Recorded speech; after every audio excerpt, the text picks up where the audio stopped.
Hello all. तो अपने आज स्टार्ट करते हैं डिस्कशन ऑन नेशनल इनकम। ठीक है। चैप्टर बड़ा ही इजी है।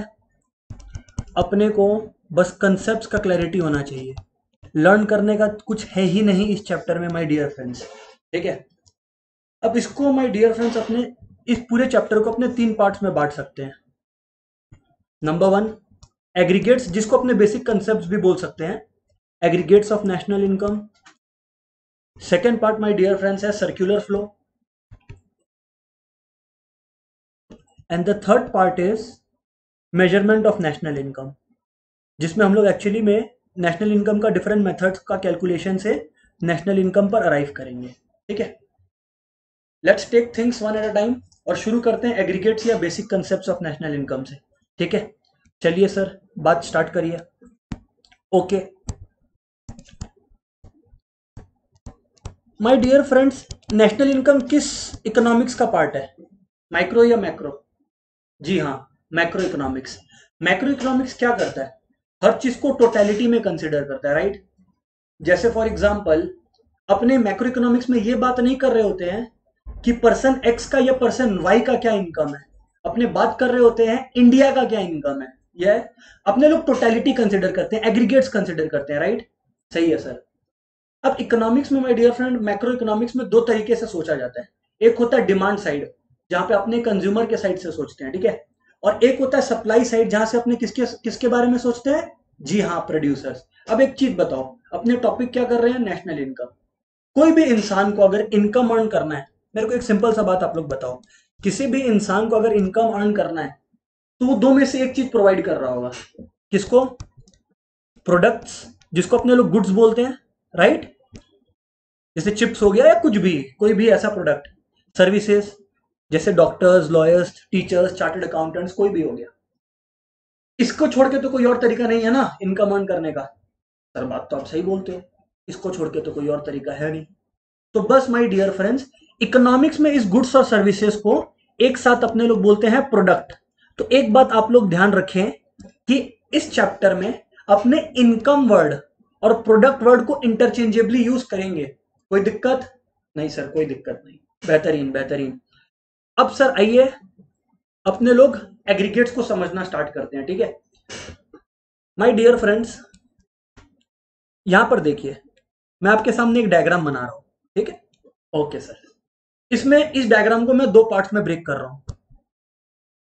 ये जो एक पार्ट मैंने बनाया है, ये अपना इंडिया है। क्या? अपना इंडिया, सारे जहां से अच्छा, है ना। और ये है बाकी दुनिया, है ना। वो गाना है ना, देखिए सारी दुनिया, जापान से लेकर क्या क्या था, रशिया। ठीक है।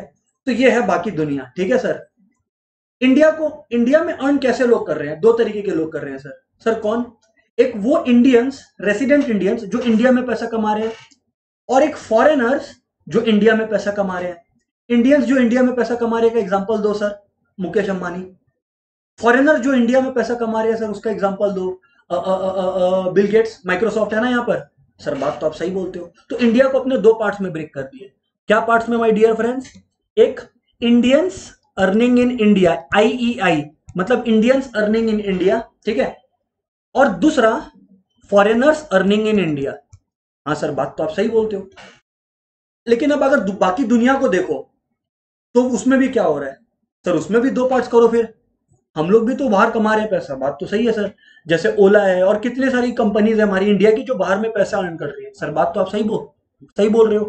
तो my dear friends, other world को भी 2 पार्ट्स में ब्रेक कर देते हैं। सर वो 2 पार्ट्स क्या है? ध्यान से सुनना। इंडियंस अर्निंग अब्रॉड एक पार्ट हो गया, ठीक है। और फॉरेनर्स अर्निंग अब्रॉड। ठीक। सर बात तो एकदम सही है, मजा आ गया सर सुन के। आगे बात करो। अब इसको हम लोग एक नोटेशन असाइन कर देते हैं। मान लो इंडियंस अर्निंग इन इंडिया को ए बोलते हैं, फॉरेनर्स अर्निंग इन इंडिया को बी बोलते हैं। ठीक है। तो इंडियंस अर्निंग अब्रॉड को अपने सी बोलते हैं और फॉरेनर्स अर्निंग अब्रॉड को अपने डी बोलते हैं। ठीक है। तो हाँ सर, बात सही है। ये देख लो, जूम करके देख लो। हाँ सर, बात तो सही है। अब एक चीज समझना, अब यहां पर 2 कंसेप्ट आएगा। किसका? एक आएगा डोमेस्टिक प्रोडक्ट का और एक आएगा डोमेस्टिक इनकम का। और क्या बोला था कि हाँ, प्रोडक्ट और इनकम वर्ड इंटरचेंजेबली यूज करेंगे। क्या बात है सर, क्या बात है। अब देखो, जब हम बोल रहे हैं डोमेस्टिक प्रोडक्ट, किस चीज का फीलिंग आ रहा है? सुनो सुनो, वर्ड पे ध्यान दो। डोमेस्टिक का फीलिंग आ रहा है, लग रहा है ना internal boundaries of the country का बात कर रहा है। हाँ सर बिल्कुल लग रहा है। देखो देखो फिर से सोचो, डोमेस्टिक जब बोल रहा है तो लग रहा है ना बाउंड्री का बात कर रहा है, कंट्री का, डोमेस्टिक बाउंड्री का। हाँ सर बात तो सही है। तो जब हम डोमेस्टिक का बात कर रहा है मतलब हम किसका बात कर रहा है? दो लोगों का, इंडिया में जो इंडियंस अर्न कर रहे हैं और फॉरेनर्स जो इंडिया में अर्न कर रहे हैं, लेकिन है किसके बाउंड्री के अंदर? इंडिया के। तो क्या हम बोल सकते हैं डोमेस्टिक प्रोडक्ट का जो बाइफर्केशन है, क्या हम बोल सकते हैं कि डोमेस्टिक प्रोडक्ट का जो बाइफर्केशन है वो सर ए प्लस बी है? देख लो, चेक कर लो, ए और बी लाई कर रहे हैं इंडिया के अंदर, चेक कर लो डायग्राम में। क्या बात कर रहे हो सर, मजा आ गया सुन के। ठीक है सर, अब आओ इसी तरह से नेशनल प्रोडक्ट का बात करता है। तुम लोग वर्ड को देखो, वर्ड को, नेशनल प्रोडक्ट, फीलिंग आ रहा है ना नेशनलिज्म का, पेट्रियोटिज्म फीलिंग आ रहा है ना? हाँ, मतलब किसका बात करेंगे? इंडियंस का। और इंडियंस कहां कहां पे है देखो तो। अच्छा सर, एक तो इंडिया में इंडियंस है और एक इंडियंस, रेसिडेंट इंडियंस है जो बाहर पैसा कमा रहे हैं। हाँ सर, कौन कौन है? ए और सी। क्या बात है सर, मजा आ गया सर डायग्राम देख के, मालूम है हमको भी आ रहा है। अब आप लोग ध्यान से समझना, जब अपने डोमेस्टिक प्रोडक्ट से नेशनल प्रोडक्ट तक पहुंचे, समझना आप लोग बात को। अब यहां पर लिखते हैं इक्वेशन, है ना, इसको कोई अगर रटा तो सोच लेना। देखो, डोमेस्टिक प्रोडक्ट से जब अपने लोग नेशनल प्रोडक्ट में पहुंचेंगे, मैथमेटिकली बात करते हैं, ठीक है ना। किसी का अगर मैथ्स में आंगन टेढ़ा भी है तो माइंड मत करना, बहुत इजीली समझ में आएगा। देखो, डोमेस्टिक प्रोडक्ट को अपने लोग अभी क्या ब्रेक किए सर? ए प्लस बी, बेहतरीन सर। और नेशनल प्रोडक्ट को हम लोग क्या ब्रेक किए सर? ए प्लस बी। अरे सिंपल सा बात करो यार, अगर ए प्लस बी से ए प्लस सी तक पहुंचना है तो क्या करना होगा सर? इसमें बी को हटाना होगा और सी को जोड़ना होगा। सब अग्री करता है तो? अरे सर फिर से बोलो। ठीक है, फिर से बोल रहा है, ए प्लस बी से ए प्लस सी तक पहुंचना है तो ए तो अपना कुछ बिगाड़ा नहीं, बी अपने को चाहिए नहीं और सी अपने को चाहिए, तो सी को जोड़ दो, बी को हटा दो। क्या बात है सर, क्या बात है। सी माइनस बी, बस यही सी माइनस बी को हम लोग प्यार से इकोनॉमिक्स में बोलते हैं, हाँ, NFIA, net factor income from abroad. Oh my God. और सर हम लोग रट्टा मार रहे थे, बताओ कि domestic product plus NFIA national product होता है। क्या सर, ठीक है चलो कोई नहीं, जब जागो तब सवेरा। आगे बात करते हैं sir, domestic product plus NFIA सब नेशनल प्रोडक्ट हो गया। ये हमारा यहाँ का आज लर्निंग 1 हो गया। कोई अगर पूछे कि आज का लर्निंग 1 क्या है तो सर ये है। ठीक है, थोड़ा सा एक स्टेप आगे आते हैं। आप लोग सब कोई पढ़े हो फाइनल अकाउंट्स क्लास 11 में? हाँ सर पढ़ा है। एक कंपनी का जब अपने लोग प्रॉफिट एंड लॉस अकाउंट बनाते हैं कैसे लगता है? प्रॉफिट, या मेरे को बोलना चाहिए trading and profit and loss account बनाते हैं तो सर कैसा लगता है? देखो कुछ ऐसा दिखने में होता है, समझते जाओ बात को। अरे सर अब आप अकाउंट्स पढ़ाना क्यों स्टार्ट कर दिए? अरे हौले हौले रुको यार, सब समझ में आएगा। ये देखो, इसका डेबिट साइड होता है, क्रेडिट साइड होता है, ठीक है। आप लोग का ग्रॉस प्रॉफिट आता है सर, बकायदा आता है, ठीक है ना। बात जो कर रहे हैं वो समझते चलो सर, समझ में आया। आप लोग का my dear friends gross profit आता है ट्रेडिंग अकाउंट बनाने के बाद? हाँ सर आता है। अब आप लोग बहुत सारा आइटम्स पीएल में माइनस करते हो, वन ऑफ देम इज, जी हाँ, डेप्रिसिएशन। बस बस बस माय डियर फ्रेंड्स, बस इस डेप्रिसिएशन को जब आप अपने मान लेते हैं, कोई और खर्चा है नहीं, इस डेप्रिसिएशन को जब अपने माइनस करते हैं तो ग्रॉस प्रॉफिट से कहां पहुंचे? हाँ एकदम सही, नेट प्रॉफिट पे। बस और है क्या? इसी तरह से अगर कंपनी का बनाए, कंपनी का जो बनाए उसी तरह से अगर अपने कंट्री का बनाए तो क्या करना है अपने को? अगर अपने को मान लो GDP दिया है, ग्रॉस डोमेस्टिक प्रोडक्ट, इसका मतलब डोमेस्टिक प्रोडक्ट से डेप्रिसिएशन माइनस किया हुआ नहीं है, माइनस कर देते हैं तो क्या आ जाएगा? ये DEPN मतलब डेप्रिसिएशन है, ठीक है। तो ध्यान से सुनना, अगर अपने इसको माइनस कर देते हैं तो अपना क्या आएगा? NDP आएगा, क्योंकि ग्रॉस से डेप्रिसिएशन गया तो नेट। ओ अच्छा सर, ये बात है क्या? बस एक बात और समझ लेना, इकोनॉमिक्स में अपने डेप्रिसिएशन को प्यार से, इकोनॉमिक्स में अपने डेप्रिसिएशन को प्यार से कैपिटल कंजम्पशन अलाउंस भी बोलते हैं। अच्छा ये बात है सर, जी हाँ, कैपिटल कंजम्पशन अलाउंस भी बोलते हैं, सही है, ठीक है। तो दूसरा लर्निंग आज का क्या हुआ? पहला क्या था? डोमेस्टिक प्रोडक्ट में NFIA ऐड करें तो नेशनल प्रोडक्ट, करेक्ट। चलो लिख लेते हैं, जो अभी तक का लर्निंग से लिख लेते हैं फटाफट एकदम। Domestic product plus NFIA my dear friends अपने को क्या देता है? जी हाँ, national product. Learning number 1 for the day. Learning number 2, ये तो सर हमें पहले से ही पता था, आप तो बस याद दिलाए। जी हाँ, gross minus depreciation is equals to net, बेहतरीन। सर एक बात और, ठीक है, ध्यान से सुनना। सर बताओ, अपने अभी एक बात करेंगे फैक्ट्री प्राइस और मार्केट कॉस्ट का, ठीक है, या मार्केट प्राइस बोल लो, मार्केट कॉस्ट मत बोलो, जैसा मर्जी। अब एक चीज देखो, कोई प्रोडक्ट फैक्ट्री पे बना सर, बेहतरीन। अब क्या होगा, उस पर टैक्स पड़ेगा कि नहीं पड़ेगा, और कौन सा टैक्स पड़ेगा, इनडायरेक्ट टैक्स पड़ेगा। मान लो प्रोडक्ट मैन्युफैक्चर हुआ तो उस पर एक्साइज ड्यूटी लगता है, ठीक है ना। जब वो सेल होता है तो उस पर जीएसटी लगता है, ठीक है ना। इसको अपने लोग एकदम एक कंबाइंड हब में इनडायरेक्ट टैक्स बोलते हैं ना, हल्का करके एकदम। ठीक है सर, बात सही है। तो माय डियर फ्रेंड्स, अपने क्या कर सकते हैं, ये जो फैक्ट्री प्राइस है, अगर अपने को देखना है कि भाई मार्केट प्राइस क्या होगा, मार्केट प्राइस मतलब जिस प्राइस पे कोई कमोडिटी मार्केट पे बिकेगा, तो क्या आप लोग अग्री करते हो अगर हम ये बोले कि उसके लिए सर फैक्ट्री प्राइस में हम लोग को इनडायरेक्ट टैक्सेस जोड़ना होगा, क्योंकि जब आप लोग खरीदते हो तो आप लोग तो टैक्स देते हो ना उस पर, इनडायरेक्ट टैक्स। बेहतरीन सर, देते हैं। तो सर इसमें आप लोग जोड़ लो इनडायरेक्ट टैक्स। क्या बात है सर, मजा आ रहा है सर। देखो, इनडायरेक्ट टैक्स ऐड कर लिए। अब आप लोग एक चीज समझना, इनडायरेक्ट टैक्स तो आपका बोझ बढ़ाएगा। कभी कभी कंपनीज को गवर्नमेंट क्या करती है, सब्सिडी प्रोवाइड करती है, जिससे क्या है कि किसी कमोडिटी का जो कॉस्ट है वो कम पड़े। तो अब क्या होगा, इनडायरेक्ट टैक्स जैसे कमोडिटी का कॉस्ट को बढ़ाता है, वैसे ही सब्सिडी क्या करेगा, घटाएगा। अरे क्योंकि कंपनी की पॉकेट से जा ही नहीं रहा है पैसा, तो जब कंपनी के पॉकेट से पैसा जा ही नहीं रहा तो कंपनी उस चीज के लिए आपको क्यों चार्ज करेगा। सर बात तो सही बोल रहे हो। तो मतलब फैक्ट्री प्राइस से मार्केट प्राइस तक पहुंचने के लिए अगर इनडायरेक्ट टैक्सेस लग रहा है तो ऐड हो रहा है, लेकिन अगर सब्सिडी मिल रहा है तो लेस हो रहा है। बिल्कुल सही जवाब। और एक और बात, इकोनॉमिक्स में अपने प्यार से इनडायरेक्ट टैक्सेस माइनस सब्सिडीज को क्या बोलते हैं, नेट इनडायरेक्ट टैक्स। क्या बात है सर, अच्छा ये होता था क्या नेट इनडायरेक्ट टैक्स। हाँ माय डियर फ्रेंड्स, ये होता था। इनडायरेक्ट टैक्स माइनस सब्सिडीज क्या होता है, जी हाँ, नेट इनडायरेक्ट टैक्स। ठीक है, अभी तीसरा लर्निंग भी हमारा अचीव हो गया, ठीक है ना। अब एक कंसेप्ट के बारे में थोड़ा सा हम लोग चर्चा करते हैं जो उस समय हम लोग नहीं किए थे। वो दो चीज क्या है, पहले एनएफआईए को पकड़ते हैं। जब मैंने एनएफआईए आपको समझाया था तो मैंने क्या लिखा था, इसका फुल फॉर्म क्या होता है, net factor income from abroad. ठीक है ना, याद है तो, हाँ सर याद है, net factor income from abroad. अब सर इसका दो कंपोनेंट्स माइनस होता है, बताओ तो क्या। एक इंडियंस अर्निंग अब्रॉड, देखो देखो देखो देखो देखो देखो, हाँ जिसको हम सी लिखा था, याद करो। हाँ सर याद आया, एक था Indians earning abroad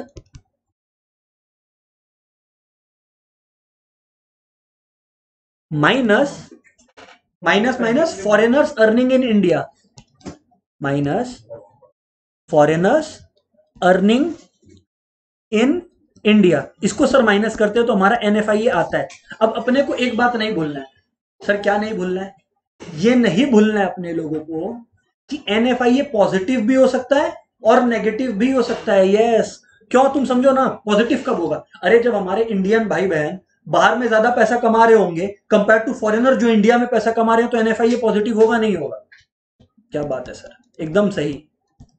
NFIA positive भी हो सकता है जब इंडियंस अर्निंग अब्रॉड ग्रेटर है compare to foreigners earning in India, और साथ ही साथ एनएफआईए नेगेटिव भी हो सकता है। सर बात तो आप सही बोले। अब माय डियर फ्रेंड्स, हम लोग जितने भी कंसेप्ट को समझे, क्या कंसेप्ट को समझे, अगर ऊपर से देखें तो तीन ही कंसेप्ट समझे। वो तीन कंसेप्ट क्या है सर, फटाफट लिख लेते हैं। सबसे पहले हम लोग समझे क्या, कि डोमेस्टिक प्रोडक्ट में अगर एनएफआईए जोड़ा जाए, अगर डोमेस्टिक प्रोडक्ट में एनएफआईए जोड़ा जाए तो मिलेगा नेशनल प्रोडक्ट। अगर ग्रॉस फिगर से डेप्रिसिएशन लेस किया जाए तो अपने को क्या मिलेगा, नेट फिगर मिलेगा। और अगर फैक्ट्री प्राइस में नेट इनडायरेक्ट टैक्सेस जोड़ा जाए तो अपने को मार्केट प्राइस मिलेगा। बस अब करना क्या है, एग्रीगेट्स में इन तीनों कॉन्सेप्ट को साथ में लिखना है। सर मतलब अब एग्जाम में कैसे क्वेश्चंस आएंगे आप समझना। अगर मैं न्यूमेरिकल्स की बात करूं तो एग्जाम में माय डियर फ्रेंड्स कुछ ऐसे क्वेश्चन आएंगे कि मान लो आपको कन्वर्ट करना हुआ जीडीपी एट एफसी को एनएनपी एट एमपी में। ठीक है, आपको ये कन्वर्ट करना हुआ। ट्रिक हमेशा याद रखना कि जो फिगर आपको गिवन है, जो फिगर आपको गिवन है उसको हमेशा आप लोग लेफ्ट में लिखोगे। क्या सर, जो गिवन है उसको हमेशा लेफ्ट में लिखो। ठीक है सर, बेहतरीन। और जहां आपको पहुंचना है उसको हमेशा राइट में थोड़ा सा जगह छोड़ के लिखो, ठीक है? ओके सर, अब बस दिमाग लगाओ और आप लोग पहुंच जाओगे। सर कैसे? देखो, अगर आपको ग्रॉस, यहां पे देखो ये ग्रॉस है, दिख रहा है ना, और यहाँ पे क्या है, एन मतलब नेट है, तो आपको ग्रॉस से नेट तक पहुंचना है, तो कैसे पहुंचेंगे बोलो? जी हाँ, डेप्रिसिएशन लेस करके, जिसको कैपिटल कंजम्पशन अलाउंस भी बोलते हैं by the way, depreciation less करके। हाँ सर, बात सही है। आगे देखो, अगर आपको डोमेस्टिक प्रोडक्ट से नेशनल प्रोडक्ट पे पहुंचना है तो आप कैसे पहुंचोगे? सर एनएफआई ऐड करेगा। बिल्कुल, करो करो, ये लो कर दिया। और बोलो सर। माय डियर फ्रेंड्स, अगर फैक्ट्री कॉस्ट से मार्केट प्राइस तक पहुंचना है तो आप क्या करोगे? अरे सर हम NIT, net indirect taxes add करेगा। करो। ओ माय गॉड, और सर हो गया क्या सम? हाँ हो गया। अपने लोग जबरदस्ती का टेंशन लेते थे। अच्छा ये बात है सर, इस तरह से। तो सर ये सब फॉर्मूला लर्न करना होगा क्या? फिर तुम फॉर्मूला बोला, ये सब फॉर्मूला है क्या? इतना अच्छे से प्यार से कंसेप्ट समझ रहे, कहाँ है का फॉर्मूला यार? देखो देखो देखो, और एक तो दिखाता है। मान लो कि हमारे को दिया हुआ है एनएनपी एट एफसी, मान लो, क्या फर्क पड़ता है, ठीक है? एनएनपी एट एफसी का वैल्यू दिया हुआ है और अपने को पहुंचना कहां पे है? अपने को लेट से पहुंचना है जीएनपी एट एफसी पे, ठीक है ना? जीएनपी एट एफसी पे, बहुत ही कम मेहनत। तो आप लोग देखो करना क्या है, क्या बोला था हम? हमेशा जिस चीज को दिया हुआ है, जिस चीज का वैल्यू आपने को दिया हुआ है उसको लेफ्ट में रखो, एनएनपी एट एफसी, और जहां पहुंचना है उसको हमेशा थोड़ा सा जगह छोड़ के राइट में रखो, ठीक है सर? आपका हुकुम सर, आंखों पर सर। आगे बात करो सर। अब देखो, नेट से आपको ग्रॉस पहुंचना है यार। अगर आपको नेट से ग्रॉस पहुंचना है तो आपको क्या करना पड़ेगा? बिल्कुल सही, डेप्रिसिएशन ऐड करना होगा। अरे ग्रॉस माइनस डेप नेट होता है, तो नेट में डेप ऐड करेगा ना सर? बात तो सही बोल रहे हो सर। ये देखो डेप्रिसिएशन ऐड हो गया। आगे देखो, आगे कुछ करना है नहीं, क्योंकि ये भी नेशनल प्रोडक्ट है और ये भी नेशनल प्रोडक्ट है, ये भी फैक्ट्री कॉस्ट है, ये भी फैक्ट्री कॉस्ट है। ओ माय गॉड सर, सम हो गया? बिल्कुल हो गया। इससे आप लोगों को कभी भी लर्न करने का जरूरत नहीं पड़ेगा माय डियर फ्रेंड्स। एक और बात सर, बताओ क्या, कि ये जितने भी कंसेप्ट है ना, जितने भी कंसेप्ट है, मतलब 8 कंसेप्ट आए, ध्यान से समझना आप लोग। एक है जीडीपी एट एफसी, एक है जीडीपी एट एमपी, ठीक है ना? 8 कंसेप्ट है, समझना। हाँ सर, बात समझ रहे हैं। वैसे ही एनडीपी एट एफसी और एनडीपी एट एमपी, सर सही है। और देखो माय डियर फ्रेंड्स, अब हम लोग डीडी को हटाएं और एन पे जाएं तो GNP at FC, GNP at MP, sir बात तो सही है। आगे अगर हम लोग एन के में जाएं, मतलब नेट में जाएं, तो हमारा एनएनपी एट एफसी और एनएनपी एट एमपी। देख लो, ये 8 कंसेप्ट को छोड़ के कुछ बन सकता है क्या? कुछ नहीं बन सकता सर, इस 8 कंसेप्ट को छोड़ के कुछ नहीं बन सकता, ठीक से देख लो। हाँ सर, बात तो सही बोल रहे हो, इसको छोड़ के तो कुछ नहीं बन सकता। बस इन 8 में इंटरचेंजेबली क्वेश्चन आएगा सर। एक बात और सर, इसमें से नेशनल इनकम अपने किसको बोलते हैं? देखो लॉजिकली बात करें ना, तो ये 8 के 8 ही नेशनल इनकम के मेजर्स हैं, अलग अलग तरीका से मेजर्स है और क्या। लेकिन अगर एग्जाम में मान लो आ गया, आपको एग्जैक्टली नहीं बोला कि जीएनपी एट एफसी कैलकुलेट कर या एनडीपी एट एफसी कैलकुलेट कर, तो याद रखना फिर बाय डिफॉल्ट हम लोग नेशनल इनकम किसको बोलते हैं? बाय डिफॉल्ट हम लोग national income my dear friends बोलते हैं एनएनपी एट एफसी को। ये मत भूलना, ये मत भूलना, बाय डिफॉल्ट नेशनल इनकम हम लोग एनएनपी एट एफसी को बोलते हैं, ठीक है? इससे रिलेटेड ही बहुत सारे सम्स है। अब आप लोग एक चीज समझना, अगर आप लोग को ये बात समझ में आ गया जितना मैंने अभी तक बताया है, तो ना तो आप लोग को सम्स रटना पड़ेगा या कोई फॉर्मूलाज लर्न करना पड़ेगा, और ना ही आप लोग को डेफिनेशन प्रॉपर्ली लर्न करने बैठना पड़ेगा, क्योंकि कंसेप्ट को ही तो डेफिनेशन बनाना है? कंसेप्ट को डेफिनेशन बना सकते हैं सर, किस तरह से सर? जरा बताना। देखो बताता है। मान लो एग्जाम में आ गया कि भाई डिफाइन जीडीपी एट एमपी, अपने को दिमाग लगाना है। सबसे पहले डीपी को डिफाइन करो। डीपी मतलब डिस्प्ले पिक्चर नहीं, डोमेस्टिक प्रोडक्ट, ठीक है? हाँ सर, बात तो सही है। तो सर डोमेस्टिक प्रोडक्ट का डेफिनेशन क्या है? समझना, it is the aggregate value, समझना बात आप लोग, एग्रीगेट वैल्यू क्योंकि टोटलिटी में कंसिडर करते हैं, of final goods and services, intermediate नहीं कंसिडर करते सर। मतलब अरे आप एक चीज समझो, इसको अपने लोग बाद में समझते हैं, पहले इसको मैं कंप्लीट बाद में करता हूं, पहले आप लोग एक चीज समझो। मान लो आप लोग, हाँ, कि एक ब्रेड बनाने के लिए व्हीट यूज हो रहा है, ठीक है ना? मान लो एक ब्रेड है ₹10 का, ठीक है? उसको बनाने में वीट यूज हुआ लेट से ₹3 का, ठीक है, एक एग्जांपल ले रहे हैं। तो आप एक चीज समझो, अगर आप लोग नेशनल इनकम में ब्रेड को भी ले लिए और वीट को भी ले लिए तो पता है क्या होगा, डबल काउंटिंग हो जाएगा। क्यों सर? क्योंकि इस 10 में भी तो वीट का कॉस्ट इंक्लूडेड होगा। अच्छा, इसीलिए aggregate value of final goods and services लिखना जरूरी है। सर बात तो बिल्कुल सही बोले आप। ठीक है, चलो लिखते हैं, फिर कंटिन्यू करते हैं। It is the aggregate value of, it is the aggregate value of, ध्यान से सुनना आप लोग, हाँ, it is the aggregate value of final goods and services. अब ध्यान से सुनना, यहां से बात चालू होगा। अब देखो डीपी है, डोमेस्टिक का है, मतलब produce within the domestic territories या within the domestic boundaries, produced within the domestic boundaries of a country. हमेशा पहले यही करना है, aggregate value of final goods and services, फिर कहां है, domestic boundaries. So produce within the domestic boundaries of a country, produce within the domestic boundaries of a country. आगे बात करो सर, ध्यान से सुनना। अब यहां पे हम लोग को देखना है, एमपी है मतलब मार्केट प्राइस पे वैल्यूड है, वैल्यूड